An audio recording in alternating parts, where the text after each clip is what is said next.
ठीक है, कैसे हो आप लोग? उम्मीद करता हूँ बहुत ही बेहतरीन। हम आज बात करने वाले हैं कि काउंसलिंग के रिगार्डिंग। यार आप लोगों को काफ़ी ज़्यादा कन्फ्यूज़न हो रहा है कि काउंसलिंग में करें कैसे। सबसे पहले बता देते हैं, इस वीडियो में आपको बता दूंगा कि बिना साइबर कैफे जाए या फिर बिना घबराए घर में बैठ के मोबाइल के थ्रू या फिर लैपटॉप के थ्रू आप अपना काउंसलिंग करवा सकते हो। आप कैसे करना है वो मैं पूरा प्रोसेस शुरू से बताऊँगा। लाइव डेमो वीडियो भी मैं दे दूंगा आपको, वहाँ से जाके आप लोग अपना अपना काउंसलिंग करवा सकते हो। लेकिन उसके पहले मैं आपको बता दूँ कुछ इंपॉर्टेंट डेट्स।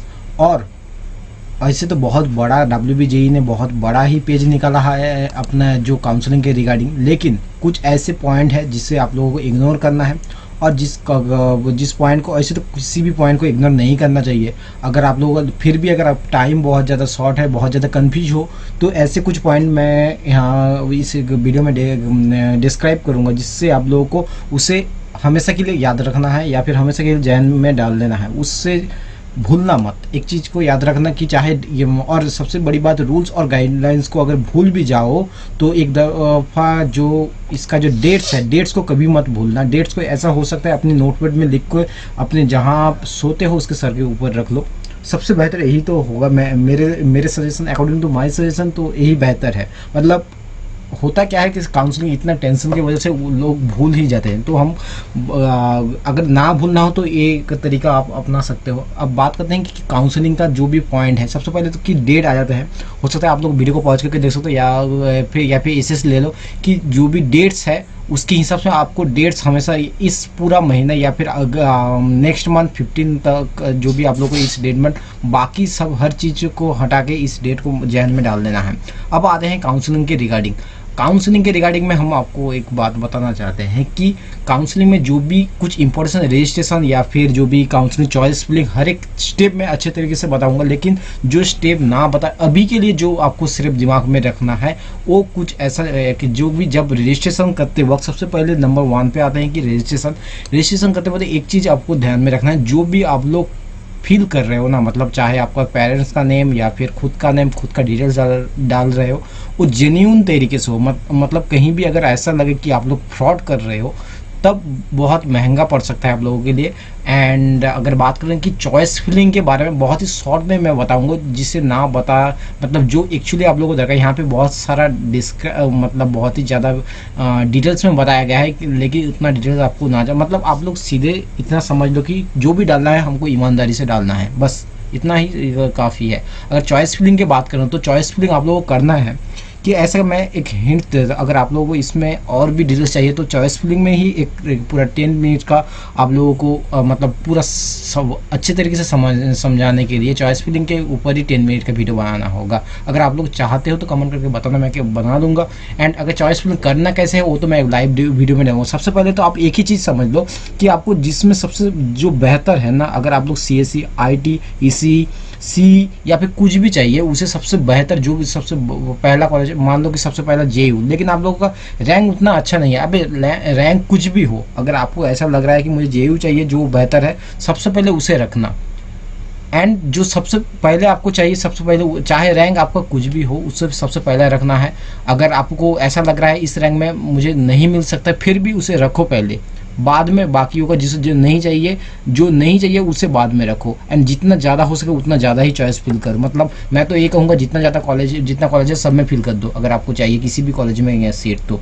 अब बात आते हैं कि चॉइस लॉकिंग के बारे में। चॉइस लॉक मत करना भूलना कि अगर चॉइस नहीं लॉक करोगे तो यहाँ पे मेंशन किया है, कैंडिडेट मस्ट लॉक हिज और her choice within a pre announced date. Candidate can also take a print out of his or her locked choice. If a candidate fails or forget to lock his or her choice with the pre-announced deadline, his or her last saved choice will be considered final and will be locked. बहुत बार ऐसा question आता है, हर साल आता है कि जो भी अगर मैं लॉक करने भूल गया किसी वजह से, हो सकता है यार इंसान से यही गलती हो सकती है, जानवर से थोड़ी होता है, कि अगर आपका कोई भी चॉइस लॉक करना हो सकता है किसी भी कारण से आप अगर भूल जाओ या फिर डेट एक्सटेंड हो गया, जो भी हमेशा सेव करना है। चॉइस करने के बाद सेव का ऑप्शन आता है, तो उस सेव में अगर कर लोगे तो अगर आप लोग नहीं भी लॉक करोगे, लास्ट जो सेव किया था उसी के हिसाब से वो चॉइस लॉक हो जाएगा। ये ऑटोमेटिकली वेबसाइट के द्वारा मेंशन किया गया है। एंड अगर बात करते हैं राउंड 1 अलॉटमेंट के बारे में, अलॉटमेंट के बारे में सबसे आपको पहले क्या है, अगर आपके हिसाब से अगर आपको सीट मिल चुका है तो उसे आपको गवर्नमेंट कॉलेज के लिए 5000 एंड अदर्स कॉलेज के लिए 14,000 पे कर, या फिर आप लोग हो सकता है the candidate must pay a seat experience fees 5,000 rupees, download allotment letter, मतलब आपको 5,000 पे करके उसे डाउनलोड कर लेना है सीट अगर आपने एक्सपेक्ट कर लिया। अगर आप लोग चाहते हो ये करने के बाद आपको और भी सीट अपग्रेड करना है तो अपग्रेड का ऑप्शन में डाल देना। एंड पहले तो आपको पे करना पड़ेगा, ये तो मस्ट है कि आपको ऐसे नहीं हो सकता। आप लोग जो सवाल जो सबसे ज़्यादा आता है कि अगर मुझे ये कॉलेज पसंद ना आए तो क्या मैं विदाउट पे करके आगे मैं अपग्रेड कर सकता हूँ? जी नहीं, इसका सीधा सीधा आंसर है कि नो, आप लोग ऐसा नहीं कर सकते। आपको सीट पे सीट एक्सिस्टेंट सॉरी सीट जो आप एक्सपेक्ट कर रहे हो उसको उसका फ़ी पेमेंट करना होगा। उसके बाद आप अपग्रेड या फिर उसे लॉक कुछ भी कर सकते हो। एंड बात आते हैं जो भी डॉक्यूमेंट वेरिफिकेशन में एक चीज़ रखना, कोई भी डॉक्यूमेंट डुप्लीकेट ना हो, जितना जेन्युइन होगा उतना ज़्यादा बेहतर होगा। और हर एक चीज़ में जितना भी डॉक्यूमेंट्स, आधार कार्ड, पैन कार्ड या फिर ये 10 का एडमिट, 10 का मार्कशीट, और सबसे बड़ी बात रैंक कार्ड मस्ट अपने पास रखना। रैंकर के बिना, मतलब ये अभी नहीं, रैंकर आफ्टर आपका फर्स्ट सेम तक ही रखना। फर्स्ट सेम जितने दिन तक फर्स्ट सेम ना हो जाए तब तक रैंकर अपने साथ रखना, क्योंकि इसका ज़रूरत फर्स्ट सेम तक ही आपको, मतलब सेकंड सेम का पहले शुरुआत होने से पहले तक इसका ज़रूरत है। तो रैंकर कभी भी मतलब ऐसा नहीं होना चाहिए कि रैंकर कहीं भी रख दिया और भूल गए। तो इस चीज़ को दिमाग में रखना। एंड जो भी डॉक्यूमेंट्स है वो अपने अपने हिसाब से रखना। कुछ परफॉर्मा है, या मैं यहाँ पे दिखा देता हूँ कि इस परफॉर्मा को अपने अपने हिसाब से, अगर आप लोग TFW हो, अगर जनरल हो तो उतना ज़्यादा परफॉर्मा आपको नहीं चाहिए। लेकिन अगर आप किसी कास्ट से बिलोंग करते हो, किसी सीरियल ट्राइब, या फिर OBC B PWD, तो मस्ट आपका सर्टिफिकेट चाहिए। परफॉर्मा को फिल करना अपने अपने हिसाब से। अगर आपको समझ में नहीं आ रहा है कि किसके लिए कौन परफॉर्मा, वो बताना, मैं अलग से उसके लिए बता दूंगा। एंड सीट जो भी मैट्रिक्स है वो आप लोग चाहो तो एक बार दे सकते हो, और ना सब कॉलेज में अपने अपने सीट, चाहे कुछ भी हो, कुछ भी किसी भी कॉलेज में कितना भी आपको जान के आपको क्या करोगे, मतलब आपको तो चॉइस के, मतलब आपको चाहिए, मतलब ये समझ के चॉइस करना कि ये सीट मेरा ही है। एंड बात उसके बारे में, अगर result of the document verification, सबसे ज़्यादा डॉक्यूमेंट वेरिफिकेशन उतना ज़्यादा शायद इसमें उतना ज़्यादा भी जो एक्सपीरियंस से बता रहा हूँ कि जो भी डॉक्यूमेंट्स होता है वो उतना ज़्यादा शायद अभी जो अपलोड करोगे उतना प्रॉब्लम नहीं होगा। लेकिन अगर आपको कोई प्रॉब्लम भी होगा तो वो जो भी इंस्ट्रक्टर है उससे आपको मैसेज आ जाएगा। एंड सबसे बड़ी बात, जो आपका जो कैंडिडेट में, मतलब एक ईमेल और फ़ोन नंबर आपको हमेशा के लिए अपना दे देना है, ऐसा जो 24/7 अवेलेबल हो। हमेशा आपका ईमेल चेक करते रहना है, और अपना फ़ोन में कोई भी मैसेज आए तो उसको देख लेना।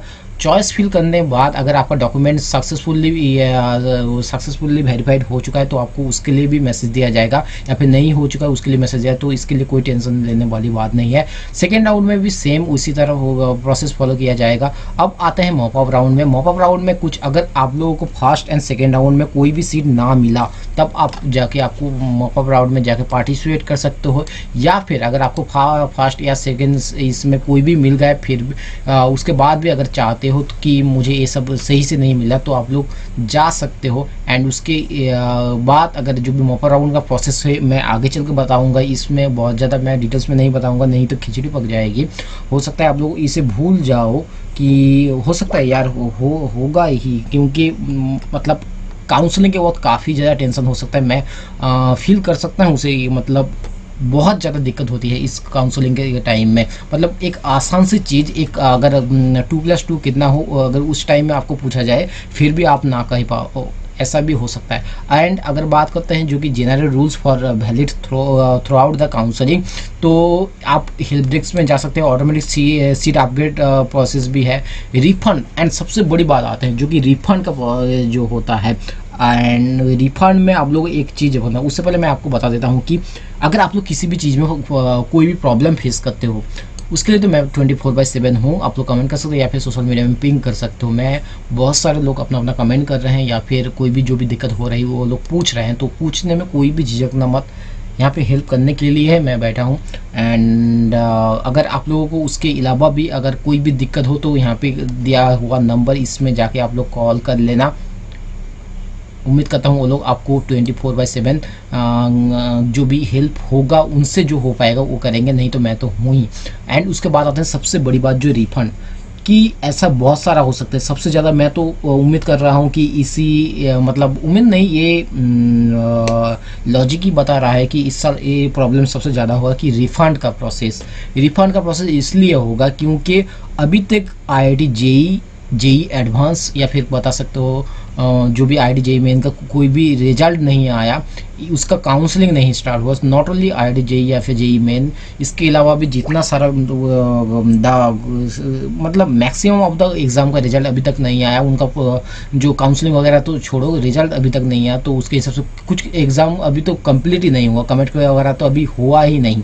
तो उसके हिसाब से अगर आप लोगों को इसलिए अगर हो सकता है बहुत सारे बच्चे सीट एक्सेप्ट कर ले या फिर फी भी पेमेंट कर दे, उसके बाद उसके रिफंड चाहिए। तो रिफंड के लिए कोई प्रॉब्लम नहीं होगा यार। आप लोग जो भी राउंड या 1 या राउंड 2 के चलते चलते आप लोग कभी भी रिफंड के लिए अप्लाई कर सकते हो, एंड सीट विदड्रॉ करके रिफंड के लिए अप्लाई कर सकते हो।